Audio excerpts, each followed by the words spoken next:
정부가 지난달부터 서울 주요 지역의 아파트 거래를 대상으로 자금 출처 등에 대한 정밀 기획 조사를 벌이고 있는데요. 현재까지 이상 거래로 의심되는 건수가 200건을 넘긴 가운데 20여 건의 위법 의심 정황도 확인한 것으로 나타났습니다. 보도에 이리나 기자입니다. 서울 소재의 아파트를 15억 원에 사들인 A씨 부부. 해당 아파트를 판 매도인은 A씨의 아버지로 A씨 부부는 자신들의 자금 4억 원에 더해 친정 아버지를 세입자로 임대보증금 11억 원의 신규 전세 계약을 맺어 매수 자금을 확보했습니다.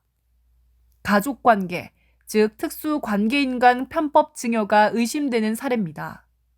또 다른 서울의 한 아파트 단지에서는 입주자 커뮤니티 앱을 통해 해당 아파트 단지에 대해 특정 가격 이상으로 거래하도록 집값 담합을 유도한 정황이 포착됐습니다.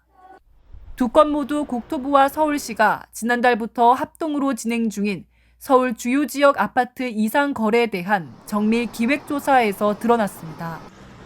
국토부는 거래 신고 분석 내용을 토대로 집값 띄우기와 편법 증여, 대출 규정 위반 등이 의심되는 거래를 집중적으로 들여다보고 있다고 밝혔습니다. 주택 구입 시 자금 조달 계획서 제출, 관리가 엄격히 이루어지도록 주요 지역에 대한 자금 출처 수시 조사도 추진하겠습니다. 우선 1차로 올해 1월과 2월 신고분 중에서 이상 거래로 의심되는 204건에 대해 거래 당사자에게 소명 자료를 제출하도록 했습니다. 제출된 자료에 대한 분석을 통해 불법 행위가 확인되면 사안에 따라 국세청과 금융위, 지자체 등 관계기관에 즉시 통보하고 경찰에 수사를 의뢰할 방침입니다.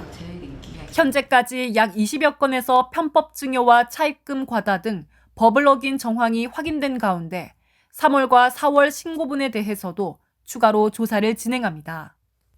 부동산 시장 과열이 지속될 경우 조사 대상과 기간을 확대한다는 입장입니다. 또 서울 강남 3구와 강동, 마포, 성동과 동작구 등 11개 구의 35개 아파트 단지에 대한 합동 현장 점검도 실시했다고 밝혔습니다.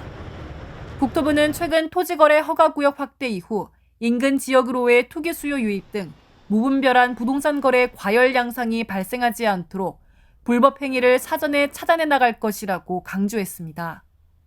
KTV 이리나입니다.